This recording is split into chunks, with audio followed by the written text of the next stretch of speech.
Wake up, buyer payer people. It's a beautiful day. Go grab yourself another cup of joe and say hello to Jim and Michelle Rhodes on the Buy Here Pay Here morning show. Take it away, you two.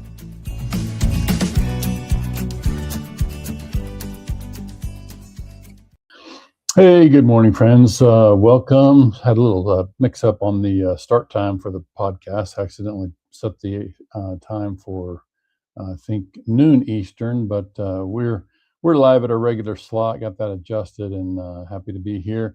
It's a beautiful spring day in Oklahoma. Of course, some of you have already heard the news that we had some deadly tornadoes in northwest Oklahoma, about a couple hours from where we are. So that's sad. It's part of what goes with the season in this country. And I know there's more storms expected tonight. So everybody in this region, all the way from Texas to Missouri, sound like we better be on the lookout for severe weather.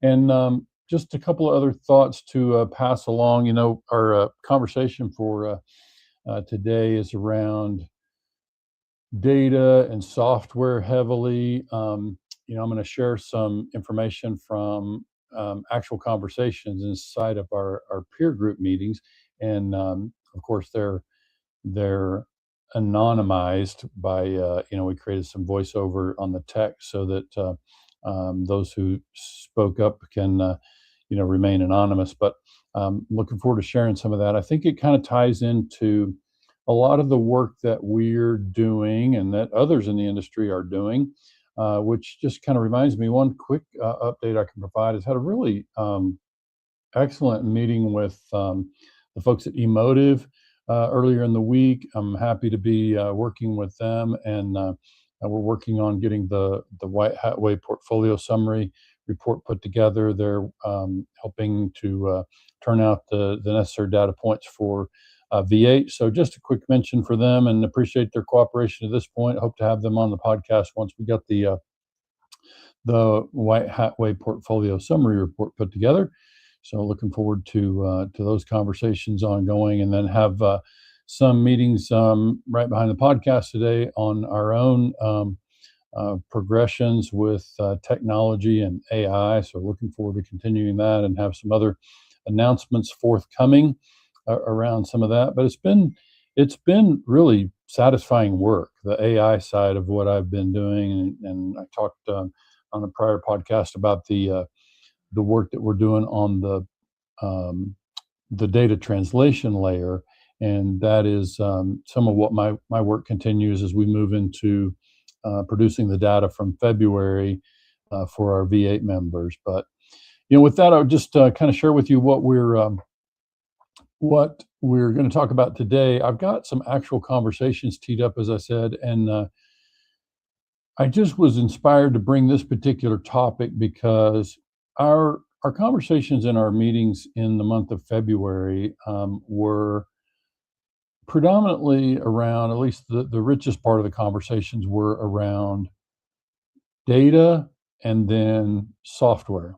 And by software, I can extend that to, you know, portals, platforms, different sort of solutions for dealers on the technology side. And, you know, that's one of the things I said to one of our members, that, you know, as we talk about it, it's like I sit there and watch them talk about this thing. And I kind of was grinning through a lot of the conversation, and even told them at the end, I explained why I was grinning, because I'm sitting there watching and thinking, this is the value of a peer group. This is one of the things that happens in a peer group environment. Of course, in our case, it's V8 dealer groups. There are dealer 20 groups that have been around a long time. I see that Tommy's got a new version of a peer group sprouting up. So it looks like there may be alternatives for dealers in that regard as well. I think one of the things that I see, at least in our V8 groups, and I'm a former 20 group member myself as a dealer years ago. I was a member of a group. And I think one of the things that you gain when you have an environment that is trusted as being confidential, then people are able to speak freely. And you're going to hear that in these conversations I'm going to play. And that's why I was just sitting there grinning, just thinking, this is where dealers really can help one another, is by speaking freely about some of the things that we're witnessing. We're seeing dealers go through software migrations, and you know, that is either a good experience or a bad one. And you know, there are other kind of solutions that are out there that dealers are subscribing to. And so the ability to kind of share with other dealers fully, like to express fully what the experience has been, and have a Q&A around the experience is really rich. And so I share that to say that, when I think about this across what it looks like for the providers out there, I mean, I know that a lot of our providers would love to be inside these conversations. Like, it just the idea that the dealers get quite specific. They list pros and cons, likes and dislikes, and so it's really great feedback. And of course, in our case, it has to remain confidential, and we will always preserve that. So today, again, I've anonymized this. Let me go ahead and tee those up and let you hear. I've got two different threads here. There were others. I just had a chance to bring two of these that are representative of the kind of conversation that can happen in these formats. But let me let you hear. I think the first dealer is describing a platform that they've added. So let's listen. Insurance is a beast, and for us to keep up, we don't have a reinsurance company. So we constantly are logging in all the insurance portals and updating, then change the due date and on and on. I said, man, I've got to make a simple process. So it's pretty cool. I mean, what it is once you get all your customers in there, it automatically pings insurance companies and pulls the data over. So that basically, and we're still working out some bugs, and we've only done this in like the last 30 days here. But we just about all of our accounts in there, but it's automatically going to show up when they're canceled. It's going to tell you if there are problems with it, like if the names are wrong, if the deductibles are wrong, if you're not on there as a lien holder, if it's canceled. And so instead of having to dig through and keep up with everything in our DMS, we just go to that now, and it's all right there. It's priced per account. But if it's going to save me some charge-offs, that's where it ends. So, whoops. Let's, just to kind of recap what you heard there is you got a dealer who's got a new system. It came up in the context of kind of technology pivots and kind of additions to internal procedures. And a lot of that ties to what they're doing with personnel and et cetera. But I think this one was a really good example of somebody who's talking about a switch in their technology, and now dealers are going to know that one of the members stepped out and subscribed to that solution, and they're going to be able to track that conversation. How's it going? How's the rollout going? How's the implementation going? What kind of support are you getting? This becomes part of the thing. And of course, in our V8 dealer groups, there's a lot of talk about the data. We work a lot on data, and we certainly prop up a report that gives dealers something comparative. I just find that when the conversation really gets going, and it varies. I mean, some dealers might want to dig into reinsurance and how they price reinsurance product. It just, the list goes on and on. But certainly the buzz topics of late have been around software. And I think you're going to see more and more conversation around AI, just because as I keep saying to the people that we work with is, we might be resistant to AI and have some fear and concern about where that's leading us. I just say that, we're not going to put that genie back in the bottle at this point. AI is part of tomorrow for us, and some of us will learn to leverage that.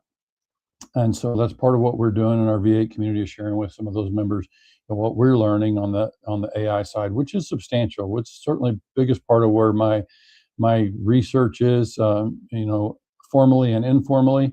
And so I think it's part of what we can expect to see.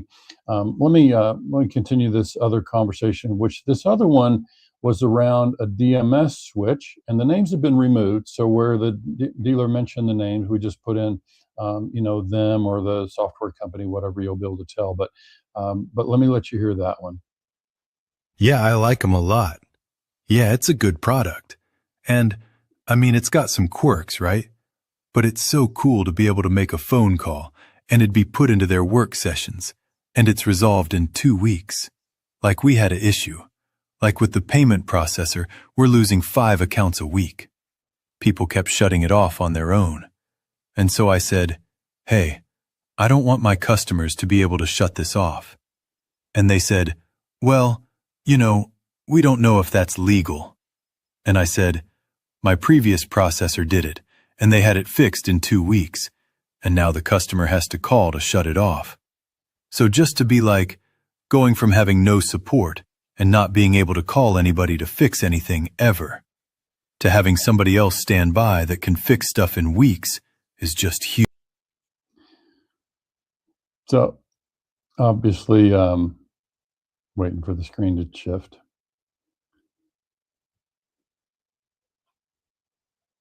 There we go. So, as you hear that, you can hear that the dealer's coming off a system where they were receiving little to no support and kind of describing what that experience has been. And now they're with a software provider that is cooperative and, providing them lots of help and even customizing and adjusting their system to fit the dealer's request.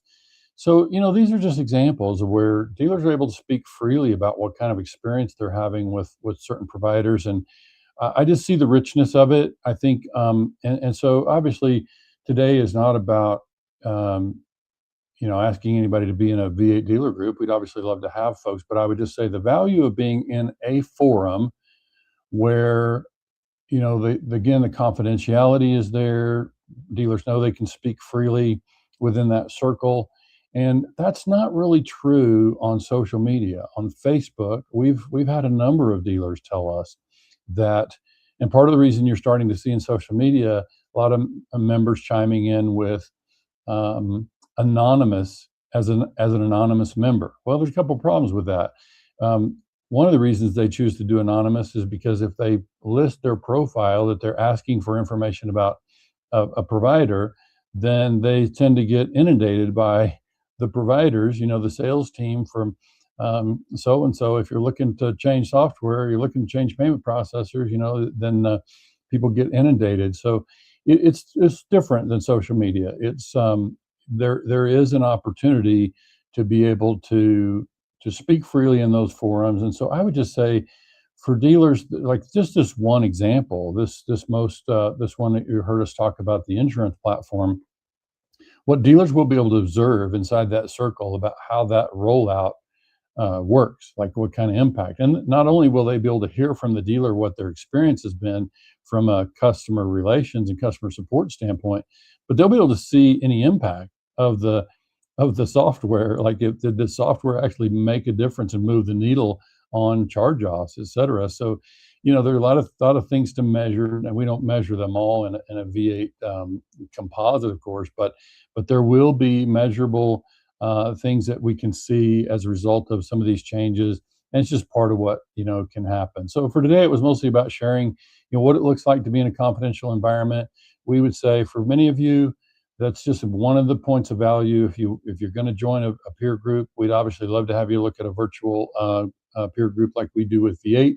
But 20 groups should be able to afford the same sort of privacy and confidentiality. And so we would just urge dealers to get in there and get a chance to learn for themselves. And obviously, that only works if we're willing to also share our own experiences and be able to do that. So that was my main message for today. Just wanted to deliver that thought and deliver some actual comments from dealers and make sure that vendors can be reminded that dealers speak, and they speak directly, and they share what it is that their experience has been, good or bad.